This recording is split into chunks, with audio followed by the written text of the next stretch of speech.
Hello friends, income tax के cases की series में आज जो केस हम डिस्कस करेंगे वो इस चीज़ को लेकर के है कि किसी असेसमेंट ऑर्डर के लिए कब वो डेट मानी जाएगी जब से वो असेसमेंट ऑर्डर ऑपरेशनल होगा। जिस डेट पर असेसिंग ऑफिसर ने वो असेसमेंट ऑर्डर तैयार किया या उस असेसमेंट ऑर्डर पर असेसिंग ऑफिसर ने अपने सिग्नेचर किए। काफ़ी केसेस में ये देखने को मिला है कि असेसमेंट ऑर्डर पर सिग्नेचर को लेकर के ये बात कोर्ट्स ने डिसाइड की है कि असेसमेंट ऑर्डर उस डेट पर ऑपरेशनल होगा जिस डेट पर असेसमेंट ऑर्डर पर सिग्नेचर किए जाएंगे। कई बार असेसमेंट ऑर्डर तैयार कर लिया जाता है लेकिन असेसमेंट ऑर्डर पे जो सिग्नेचर होते हैं वो लिमिटेशन पीरियड की डेट के बाद उस पर सिग्नेचर किए जाते हैं। तो ऐसे केस में क्या वो असेसमेंट ऑर्डर वैलिड होगा? यही इशू प्रेजेंट केस में बॉम्बे हाई कोर्ट ने एक रिट पिटीशन के अंदर डिसाइड किया। प्रेजेंट केस का नाम है Milind Dashrathi Pawar versus National Faceless Assessment Centre और ये केस 188 taxman.com 314 पर रिपोर्ट हुआ। प्रेजेंट केस के अंदर असेसिंग ऑफिसर ने एक असेसमेंट ऑर्डर तैयार किया और उस असेसमेंट ऑर्डर पे जो डेट डली हुई थी वो 13 अप्रैल 2022 की थी। असेसी के मुताबिक उस असेसमेंट ऑर्डर को पास करने की जो लिमिटेशन डेट थी वो 17 अप्रैल 2022 थी। प्रेजेंट केस के अंदर असेसी का मैटर कुछ वैल्यूएशन रिपोर्ट के लिए रेफर किया गया था। रेवेन्यू ये कह रहा था कि रेवेन्यू के मुताबिक जो लिमिटेशन डेट है जो कि असेसिंग ऑफिसर को उस केस में कुछ एक्सटेंशन मिलता है जब वैल्यूएशन के लिए मैटर रेफर किया जाता है कुछ 60 दिन का, तो रेवेन्यू के मुताबिक उसकी जो लिमिटेशन डेट थी वो 26 अप्रैल थी। प्रेजेंट केस के अंदर जो असेसिंग ऑफिसर था उसने असेसमेंट ऑर्डर पे जो सिग्नेचर किया था वो 26 मई 2022 को किए थे। चाहे असेसी के मुताबिक लिमिटेशन डेट देखी जाए जो कि 17 अप्रैल 2022 थी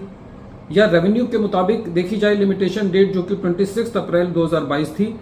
तो दोनों केस में जो असेसमेंट ऑर्डर पे जो साइन हुए थे वो दोनों के मुताबिक जो लिमिटेशन डेट थी उसके बाद हुए थे। असेसी ने इस असेसमेंट ऑर्डर के against honourable Bombay high court के अंदर रिट पिटीशन दायर करी और असेसी का ये कहना था कि प्रेजेंट केस में जो असेसमेंट है असेसी की वो नल एंड वाइड है क्योंकि असेसमेंट जो की गई है वो विद इन लिमिटेशन पीरियड नहीं की गई। इसके विरुद्ध डिपार्टमेंट का ये कहना था कि क्योंकि जो असेसमेंट ऑर्डर है उसके ऊपर डेट डली हुई है और जिस डेट जो असेसमेंट ऑर्डर पर है उस डेट पर डिन नंबर भी जनरेट किया गया है, तो ऐसे केस में क्योंकि जो डेट है असेसमेंट ऑर्डर पर या जो डिन नंबर है वो उस डेट का है जिस डेट पर असेसमेंट ऑर्डर तैयार किया गया या जो डेट असेसमेंट ऑर्डर पर है, तो इसलिए उस डेट को लिया जाना चाहिए। लेकिन असेसी का ये कहना था कि जो ऑर्डर है वो उस दिन ऑपरेशन के अंदर आता है जिस डेट पर असेसिंग ऑफिसर उस पर साइन करता है, ना कि वो डेट होनी चाहिए जिस पर वो असेसमेंट ऑर्डर तैयार किया जाता है। जब ऑनरेबल बॉम्बे हाई कोर्ट ने इस मैटर को सुना तो कोर्ट का ओपिनियन ये था कि क्योंकि असेसमेंट ऑर्डर पर signature with in the limitation period जिस डेट तक असेसमेंट ऑर्डर पास किया जाना चाहिए था उस डेट तक असेसमेंट ऑर्डर पे सिग्नेचर नहीं किए गए, तो ऐसे केस में जो असेसमेंट ऑर्डर है वो नल एंड वाइड है इस बिना पर कि असेसमेंट ऑर्डर लिमिटेशन डेट से पहले साइन नहीं किया गया। काफी केसेस में ये देखने को मिला है कि जहां पर असेसमेंट ऑर्डर पर साइन होने हैं उस पर सिग्नेचर नहीं है। कई बार रेवेन्यू इस चीज की दलील देता है कि हमने एक बार यदि असेसमेंट ऑर्डर पोर्टल पर लगा दिया तो ये एक ऑथेंटिकेशन का प्रूव है, लेकिन सिग्नेचर एक बहुत महत्वपूर्ण चीज़ है जो कि उस डॉक्यूमेंट की ऑथेंटिकेशन को बताती है। और स्पेसिफिकली एक्ट के अंदर ये लिखा भी हुआ है कि कोई भी नोटिस कोई भी कम्युनिकेशन जो है वो तब तक कंप्लीट नहीं होती जब तक उसके ऊपर सिग्नेचर नहीं है, क्योंकि असेसमेंट ऑर्डर पर within limitation period sign करके एसएससी को सर्व नहीं किया गया, इसलिए वो असेसमेंट ऑर्डर की कोई मान्यता नहीं है।